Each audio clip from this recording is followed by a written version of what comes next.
Well, hope I don't get a text.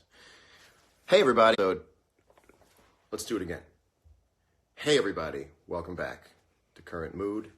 It's time for another chill period in our week. And what a long, difficult week it's been. Never been happier to have a show with this kind of a premise than I am this week. Totally into doing it. You know, sometimes there might be a Sunday that approaches where I go, oh, I've got a show tonight and I'm not ready to do it. I'm really in the mood to do this show. I hope you're really in the mood to watch it. We've got a lot of great stuff planned for you. It's Veterans Day, so happy Veterans Day to anybody out there who is a veteran or someone who has lost someone who's a veteran or someone who cares for someone, both as a family member or a friend. We're thinking about you, and it's just been a very stressful week. And that says nothing about what it might have been like in your personal lives. And when you compound that, well, it's just time to hang out for a little bit. I'm really psyched to do the show this week. It's not as much structure as last week, which I think is good every once in a while, just to take it easy and chill. I come to you from a photo shoot. If you're wondering why I look so nice right now, it's because I came from a photo shoot.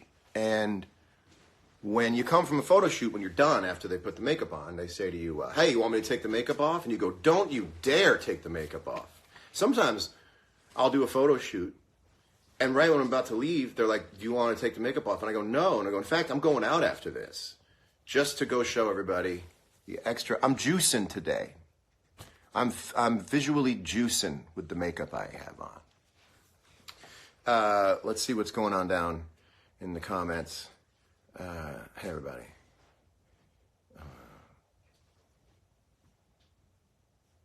The screen didn't freeze. I'm just reading. Someone asks a very impertinent question. Is that a 3/4 sleeve? It is a 3/4 sleeve, and I thank you for asking. How's everyone doing out there in the crowd? Everyone good? We got a, by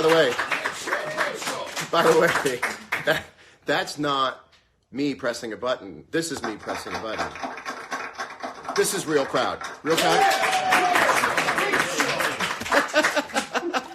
And that's not a sample of someone saying, great show. That's someone who really wants me to know that it's a great show. There he is. Great show guy. We've now have...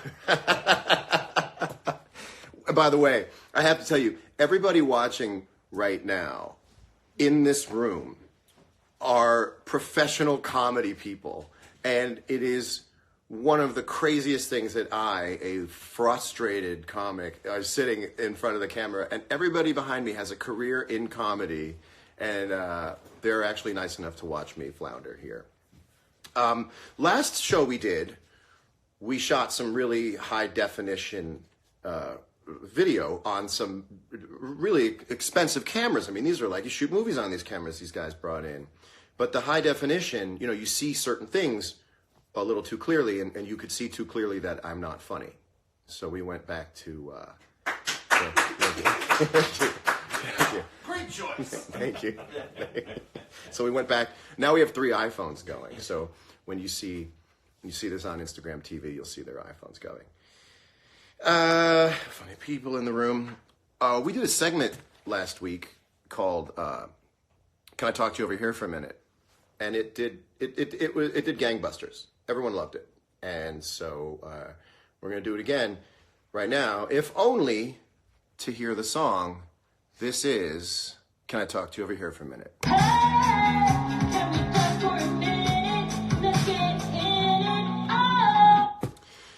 Today's "Can I Talk to You Over Here for a Minute?" Please turn your radios down at home. Please turn your radios down at home. Websites that try to make me open what they're showing me in an app. Websites that try to show me what I'm trying to look at in an app. You know, I was taught never let a stranger take you to a second location, and that advice could never be better in this case. All I wanted to do was watch 2 drunk people fight in a McDonald's parking lot. And now you want to bring the App Store into this. I don't want to do that at all. I just want to watch these people fight in a McDonald's parking lot. I work hard all day. Sometimes I go on tour for months. All I want to do when I get home is snuggle into bed, put on a soothing face mask, and watch drunk people go at it in fast food parking lots. I don't want to open it up on another app. Something about this seems like it benefits only you. So if you could please stop asking me and let me finish watching these drunk fights, sure would appreciate it.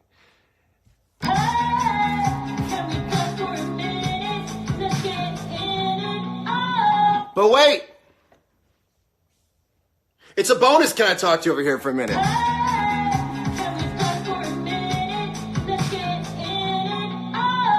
This one goes out to the person in front of me in traffic who left the lane and now wants back in. Hey, person in traffic in front of me who left the lane and wants back in.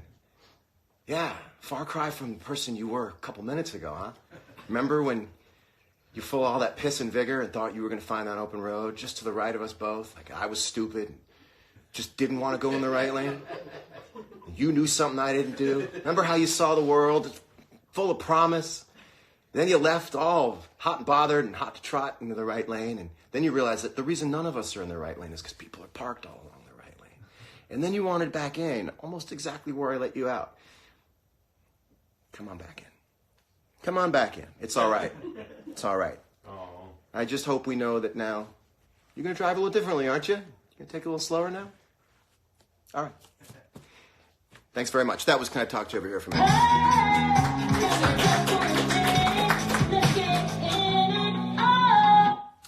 What's going on there in the comments? Let's not forget that when I first started doing this show, I would look in the comments and see what was going on. Who's got fun stuff? Anybody have a question in the comments?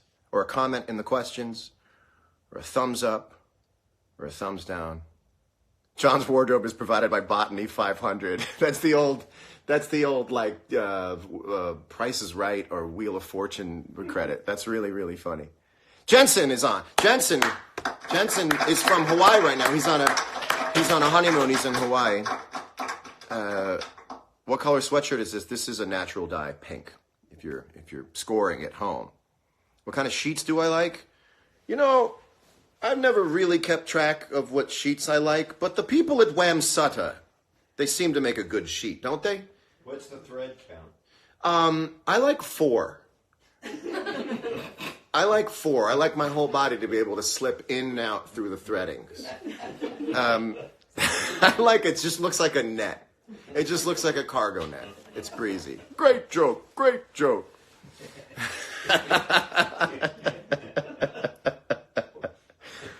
Oh, man. Pictures of Text is both in the comments. It's funny. He watches the show. He's here. Pictures of Text. I can't get enough of this show. PJ Novak is in the audience, and he's texting people he's in the comments, and he's in the audience. Oh, unbelievable. All right. Shall we move on? Let's move on to something. This is actually something I've never done on the show before, which is address a serious topic. And you might look, I do a lot of dry comedy sometimes, and you look so dry sometimes it's not funny at all. But then I have to wet it down with things that are funny, and my friends help me write it. But this is a real segment we're going to do. So with the very tragic shooting on Wednesday night in Thousand Oaks, the killer was mentioned to have had PTSD to some extent. And I do a lot of work, as I have for years, with an organization that both studies and treats PTSD. And I wrote the person I work with there, an incredibly bright person named Gerard Chacroun. And I said, what does this mean for PTSD in terms of the optics of it, or people's perception of PTSD? Because to be quite honest, I was going to write an op-ed about PTSD for Veterans Day, and I think it just changed the tenor of ever doing that. And I reached out to Gerard, and I asked him, hey, what does this change? And he was such an expert, as he always is, about PTSD. And a lot of times on the internet you read a lot of opinion, but there is something called expert advice, expert information. And I think that's very relieving to hear an expert talk.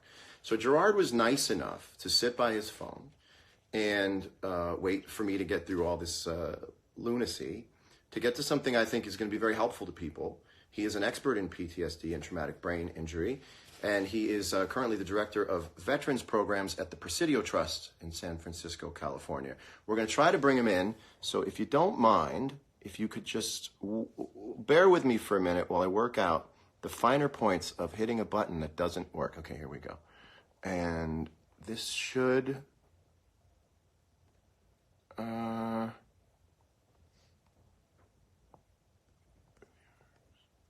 This is the low point.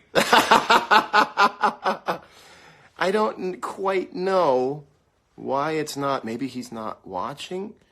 Gerard, are you in there? Are you in there, Gerard? Can everybody just Can everybody just drop off? We have 12.5 thousand people. If everybody who isn't Gerard could just go ahead and close down the video, then I'll find Gerard, and then you can come right back in. How do we do this? We're gonna edit this out, I'm sure, but okay. Maybe you can request me, Gerard. Can you request me? Yeah. Oh, here he is. Here he is. You were under. Okay. Whew. We got it. We're gonna. Here's Gerard Chacroun. We're gonna add him in now. Did I just lose him? Hold on. There he is. Here he is. He's gonna come in now. We're just gonna wait. We're waiting. Ladies and gentlemen, please welcome Gerard Chacroun to the show. I have to change the way that I do. So, Gerard, can you hear me over there? Yeah, I can hear you pretty well. Let me adjust my phone. So you're everyone out there, you are about to hear an expert in PTSD and traumatic brain injury and reintegration of returning combat vets in many ways into society. And Gerard, why don't you tell people what exactly you do on a day-to-day basis at the Presidio Trust? There, which is basically trying to get veterans involved in their community a little bit more and to try to get the community more fluent in what's going on with veterans, past tense and present. You and I have worked together for a long time in the PTSD research world. And so at the Presidio, it's kind of the application of that, trying to bring veterans into the culture a little bit more smoothly. And what's the good news you can tell people about PTS research, and what are the challenges that still lie ahead for everyone? Well, PTSD is a relative compared to other sort of mental health problems like depression and anxiety and so forth. And we haven't known as much. I think people PTSD what? We haven't known as much about PTSD about other. It's a young field that we're getting better. Can you hear me? Are you coming through? As much about PTSD as other things, but you're learning as you go. You're learning more and more as you go, and you know more about it now than you did certainly when you and I first met about 10 years ago. That's right, particularly the biology. Like, it's not just people get spooked by a difficult thing. It's actually changes in the body and the mind, and we're starting to understand those better so we can kind of treat and prevent and diagnose much better now than we could before, and that those advances are continuing. And what still lies ahead? What's the thing you wish people could understand? What's your obstacle here in moving it forward like you wish you could? Well, I mean, there's a lot of room for what's kind of called personalized medicine, where we're able to not just take people and shove them into one or two treatments that we know work, but to create a wider variety of treatments that work for more people, and to create things that are more palatable, particularly to veterans who may not feel comfortable taking medication or going in and talking about their problems to a therapist who they don't know or who's younger than them.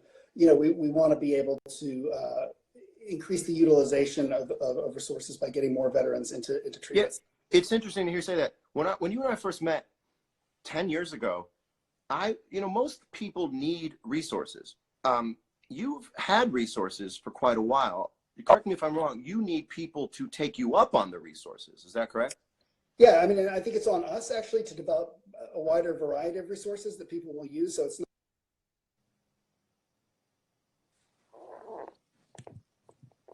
Technology. I hope people can hear you. I don't know if they can hear you right now. Jared, we are certainly okay.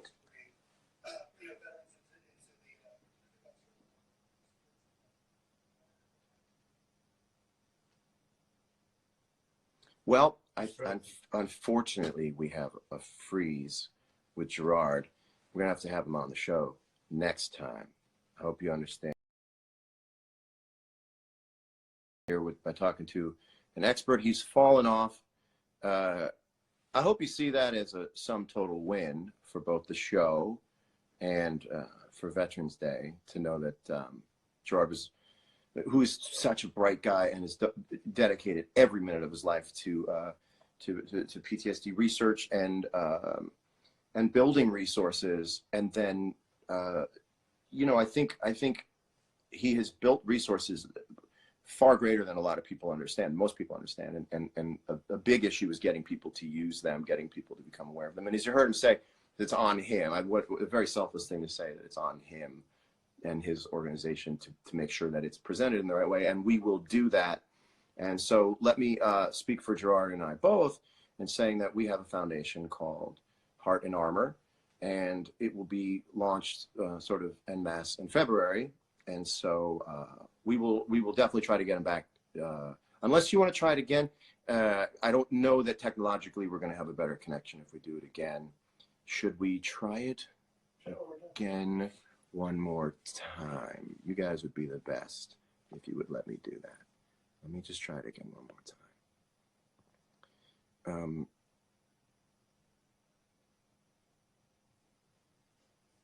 Let's see if it works again. This is definitely worth trying to make it work. Maybe we. Gerard, do you think we have a better connection? I think so. I don't know. Let's give it a try. I tried to speak for you. I did my best. Let's see if the gods of internet are on our side here. When it comes to the shooting last week in Thousand Oaks, and you hear a lot of people mentioning the killer having had PTSD to some degree or another, what extent, if any, did PTSD play into somebody in a mass shooting situation? Well, I mean, first off, it's, I've never met him. We haven't diagnosed him. We don't. You got to be careful about diagnosing from far away. But I think it's worth saying that this is like mass murder is not a logical extension of PTSD. I think you and I have talked about this. Like PTSD is sort of lovely and sad, and then a lot of the damage becomes internal, where these external forces, if it's things like you can't sleep or recurrent difficult memories, or you kind of have emotional numbing. A lot of it usually happens to the person who's suffering from it. There's some research about increased aggression, like reactivity, road rage, and even domestic violence, which is not great, but it's not mass murder. That's an entirely different thing. And the problem with these sorts of events is that it's an easy out. It's an easy explanation. It's like a very Hollywood trope that like someone has been traumatized and then they go out and harm people to get back at them. But it's really, that's not how PTSD works. That's not what veterans are. That's not what veterans with PTSD are. He may have had PTSD. It certainly wouldn't have helped. But this kind of sociopath, like mass murder, that's not PTSD. And so some of the headlines are concerning when we conflate somebody who has problems sleeping and nightmares and health problems with somebody who goes out and shoots up a crowd. That's awful. It's different. It's terrible. But if you solve PTSD, you're not solving that. That's not an explanation. Right. I think that's the most important thing that anybody could take from this. And thank you. What a brilliant and generous thing you've done to say that. That is from an expert. That is such a relief to hear an expert. This is not your opinion. This is years of research going into that. And it echoes something that I wanted to say, and I wanted you to say it so that it wasn't a guy on his Instagram caption where sometimes you can suffer the slings and arrows of people thinking this and that about that. You just want to say, this is not PTSD. This is not vets. And you almost want to say to vets, this isn't you. We know this isn't you. To the people who are close to someone who's a vet, this is not your friend. This is not what your brother has. This is not what your sister has. This is not what your mom or dad has. This is different. And you setting that straight is maybe the most important message of the week on that. Well, and just to vets who are out there, it's hard to go seek help for PTSD. No one wants to do it.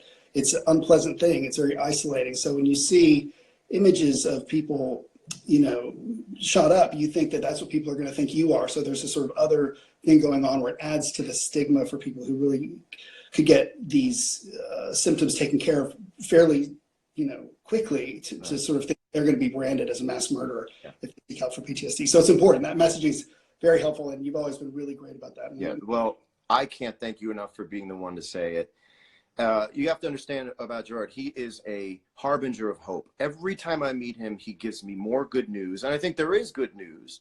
He isolates the good news and he focuses on the good news. And I'll be damned if that good news doesn't breed more good work. You just really are always on the brighter side of the challenges. And every time I meet him, he's got better and better news. So, there is someone out there, and there's a great team out there, and you're not the only one, and not the only team, but the work you do, I believe, is peerless.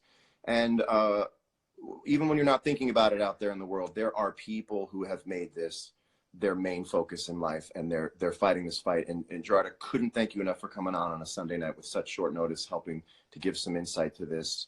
And we'll definitely be talking to you guys again soon in some other capacity when it comes to Heart and Armor. But thank you so much for coming on the show and making a real show out of it by doing that. Thank you. Thank you. Thank you. You're awesome. Thanks so much, Gerard Chacon, everybody. Bye. Wow, that was really fantastic.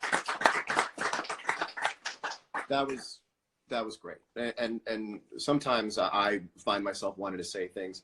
Listen, if you can, get yourself a friend who's an expert and just go do that. Just say that thing, you know, like I play the guitar fairly well. Not as good putting the thoughts I have together. He is a master at looking at this and making sense of it. And I hope you all had the feeling I had when he put some things in perspective for you.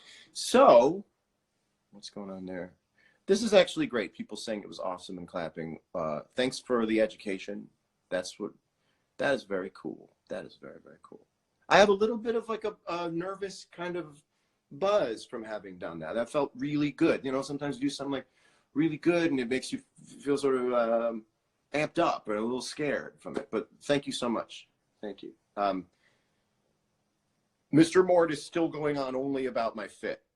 Mr. Mort's, he should be on the show and just always point out my outfit. It's time to get to our next guest on the show. You will know him because you grew up with him. He's on so many things, a real legend. He's been on America's Funniest Home Videos. He was on Full House. You know him from so many things. He's a wonderful stand-up. He's a dear, dear, dear friend of mine. Just got married a couple weeks ago. We're going to talk about that as well. Please welcome the one and only legendary Mr. Bob Saget.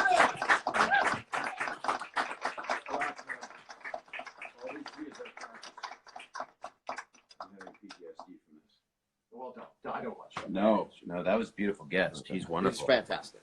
Now, where do I go? What do I do? We sort of do that. Okay, that's just good. So, Bob, you just got married a couple weeks ago. I did. How have your 2 weeks of marriage been? It's been amazing. It's been, we had a little bit of relatives, which is always good. Mm-hmm. They're good when they're in the room with you, mm-hmm. when you're trying to consummate. They were there when you were trying to consummate. Always. I like an audience it's just like this. Right. It's set up just like this. But you invite the relatives. All of them. All of them. Do you find having relatives in the room, are they more critical of your job because your family, or they just rib you more? They always roast the ones. Yeah, you roast the ones. Yeah, it's like the aristocrats. They wanted to join in, but they applaud and they say things like "good joke." They do that. Uh-huh. And then occasionally you get an older family. I should do a whole thing with my family watching me in bed with my beautiful wife Kelly. You think you might hear an uncle go like, "That's not what that's for." Yeah, that's right. That's not where that goes. But I'm being violated. Right. But you sang at the wedding, and it wasn't even something that was going to happen. And then in the afternoon, you said, "I'd like to do this as a gift." And there was something you said that was so beautiful. It was a talk before it. I sat down. You and your lovely now wife Kelly was sitting across from me, across the dance floor. It was actually really nice. And I sat and played you a couple of songs. And I went on one of those things, when you tell so much the truth from your heart, you kind of don't remember what you said because you're sort of in a trance of love. You'll have to remind me what it was I said. I will tell you because as you know, as my friends that are here, your peanut gallery, your brilliant writers, BJ and Jordan and my wife Kelly, and then these lovely people with cameras.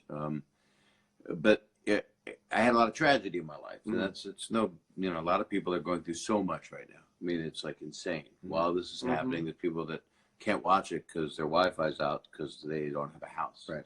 And so I've been in kind of that little bit targeted on television. And, For a transcript of tonight's show, please send a self-addressed stamped envelope to and I will ramble Current off. Mood, P.O. Box 462, Chatsworth, California, and we'll make sure to get you a transcript of the show if you can't find it online. I'll supply all the ibids. But what happened was I've had a lot of deaths and stuff, and so John mentioned that as an intro to a love song. That It worked. Don't worry, it worked. But what he did was he said something very kind to me because he's such a dear friend and a brother, and he said, for all that I've been through, you said something personal to me, which is I've always somehow stayed positive. You're unbelievably positive. Well, that's what you're like. You're a gift, you know. Thank you. That's how I look at you because I like to see you in a bow and nothing more. It's But the December to Remember event. for a transcript of this, please go to my email directly at AOL. For a transcript of Bob Saget's brain, You can go Go on to- the cloud. It's on the cloud. It's in a jar.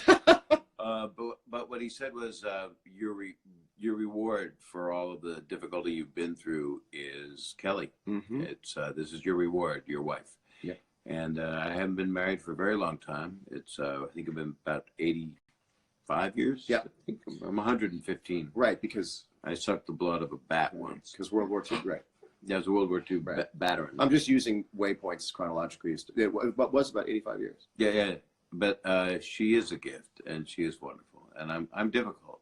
Do you find yourself to be a difficult person to have a relationship with? I seem I difficult. have no problem having a relationship with you. I'm sort of like a certain dance or something where when you first look at it, you go, there's no way I can learn that. And then once you learn the dance, you can watch other people do it. You go, oh, I know what he's doing. So at first you think it is complete gibberish. And then you realize, like Klingon, well, there's rhyme and reason to this. I just don't understand it fully. Klingon like from Star Trek? No, like when you don't wipe enough.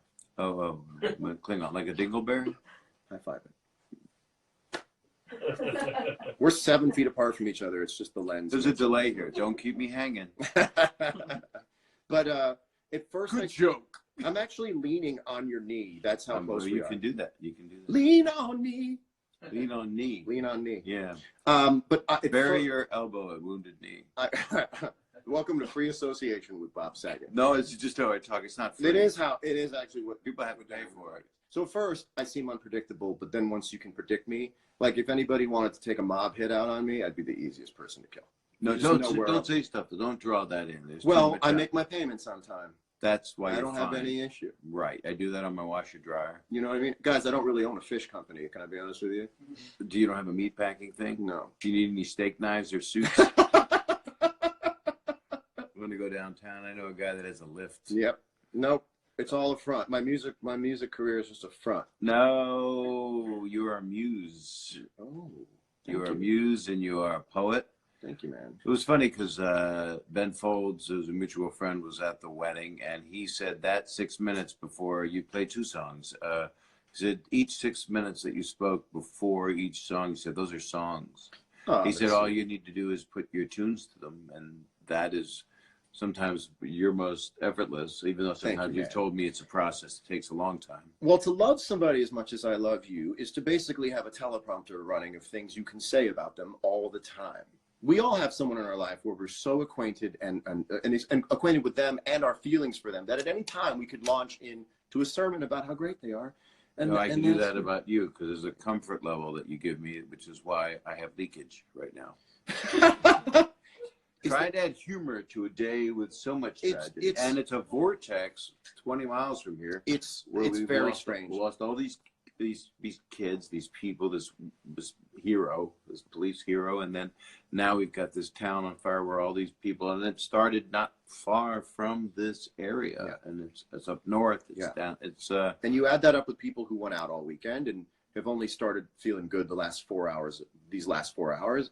I mean, even on a week where nothing remarkable happens, I feel like, given the state of the world, the end of the week should end with me being like, it's going to be okay, which you have had to believe in some of the times it was hardest that everything was going to be okay. How do you do that? How do you find the comedy in so much, occasionally, I mean, you also have great times in life, but these are occasionally incredibly sad, grief-filled times. You still find a way to joke in the midst of them. well, my dad did it, And so I was kind of raised with it. So about 9 years old, somebody died like every year, like every family member. And he would just find humor in it.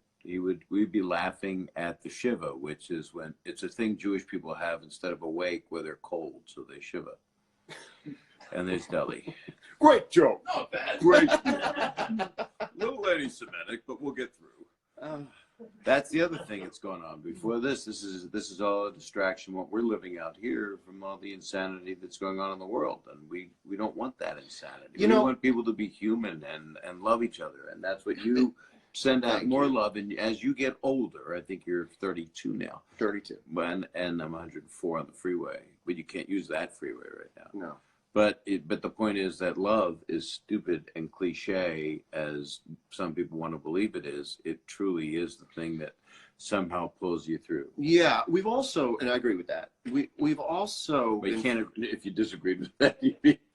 Yeah, I just didn't want to be the guy who goes, yeah, now here's the thing I've been waiting to say for 30 seconds. I don't want to be that guy. You don't have your cards waiting for your next I question. know, I'm out of cards. These cards are done. I'm out of it. Oh, my That was God. a good throw, right? That was great. The people that I'm talking to, I assume, are younger than me. And I think even if I'm wrong, that's a good way to kind of look at this show.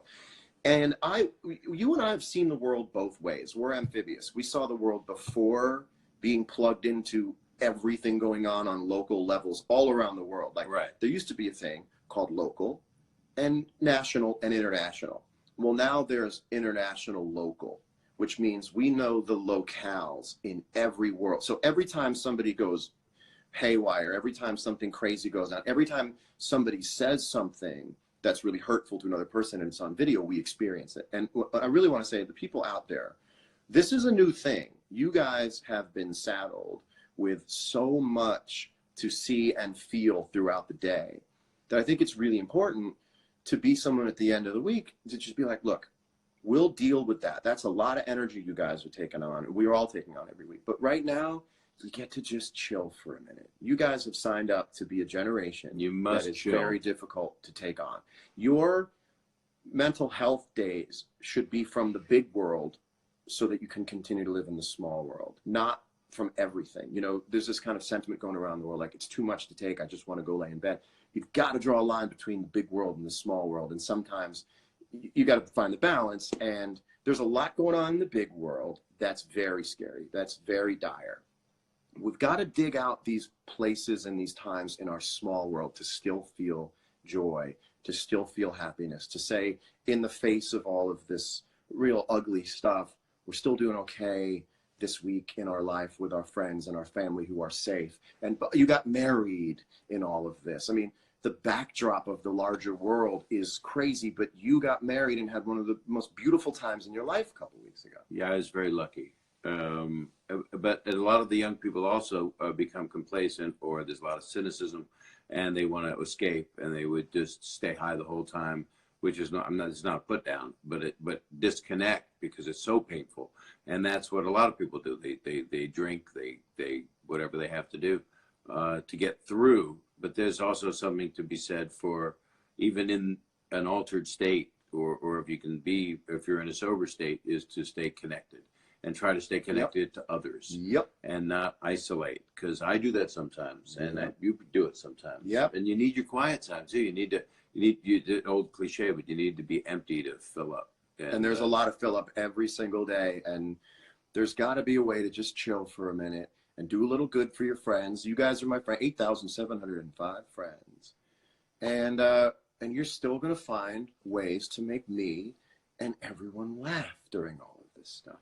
I have to, and the gentlemen here have to, because it's part of their gift, and it's part of, if you have it, if you have the ability to be funny, and people care to hear you, and see they do with you. I'm fortunate, and to be able to make people laugh, especially now, as it seems to be compounding, it seems to be crazy. I'm just gonna do more and more of it, and I of course, it makes you want to write all new stuff, and makes you want to say, I can't say it the way I used to say it. I have to do it the way the greats of our present and the greats of our past have done it. Well, listen, you have brought a lot of joy to people in their lives over the years, and now you have joy brought in your life through your lovely wife, and you couldn't deserve this joy that you have had and will continue to have more, my friend. Thank you for coming on the show. Thank you for having me. I'd also like to say something about Joy dishwashing liquid, because Joy is not just a state of being, it is also one of the smoothest soaps. And I have no ties. There's no sponsorship here. I think it's Palmolive makes it. Is Joy? They merged. It's fantastic. So Joy and Palmolive, but it washes your dishes and it soothes your hands. And I get nothing out of this. I just think it's a fine product. It is. I don't use it. Word up to Joy Behar. I'd like to also give.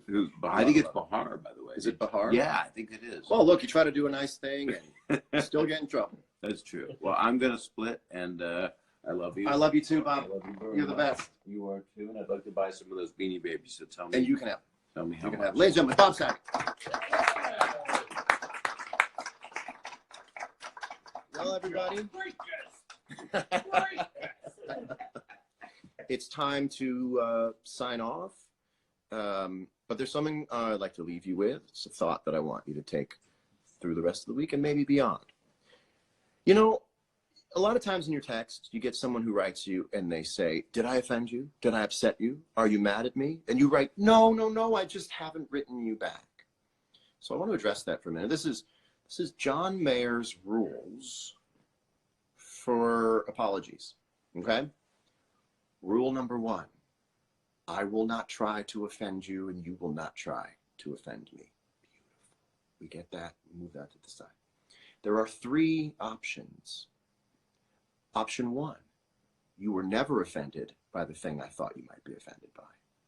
In which case, I don't have to worry, because you'll never bring it up and I'll never think about it. Because, number 2, if you were offended and you aren't anymore because you got over it, then it's the same thing. I never have to worry about it. Number 3, you were offended, tried to get over it, and can't, and you need to bring it up to me. That is a wonderful thing. It means I won't worry for you unless you express to me that I have offended you. And when you do let me know, you will also be open to my apology. And then you can say, hey, can I talk to you for a minute? This thing you said to me, it doesn't sit well with me. It just bugs me. And then I get to say, oh my God, see rule number 1. I never meant to offend you. I'm so sorry. Now I got to tell you, the chances of number 3 happening are so low. 1 and 2 happen. Number 2 happens a little more often than number 3, but number 1, where you never offended anybody, happens all the time, 90% of the time. Live with that. Enjoy the fact that no news is good news when it comes to offending your friends. Now, we'll get to that in the larger world later on. That's years from now. But let's get it in our personal lives, where if I don't hear from you that you were upset, I'm just going to boogie on and assume everything is fine. It's going to be up to you to tell me, and then we'll take care of it. Otherwise, we're just going to groove.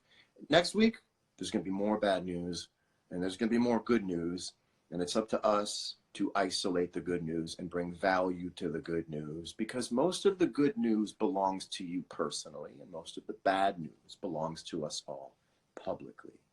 Remember that the news that happens to you personally is more valuable. Not to say that it's not to understand what's going on in the world, but the things in your personal life are more valuable. You can touch them and affect them and bring change about them much faster than you can with the world. You've got to figure out how to do both, but let's put a little more into our personal lives and find the happiness there. Bob Saget found happiness through his relationship and joy through his marriage. I find happiness through this show with you guys. I hope you guys find a lovely, lovely week ahead of you. I love you dearly. My thanks to Gerard Chacroun once again, Bob Saget, the great show guy off there in the corner, Jordan Rubin, BJ Novak, the camera guys who are really just standing behind iPhones. That seems like a sweet gig to me. Or can I get that one? I love you dearly. I'm John Mayer, signing off. Have an awesome week. Yeah.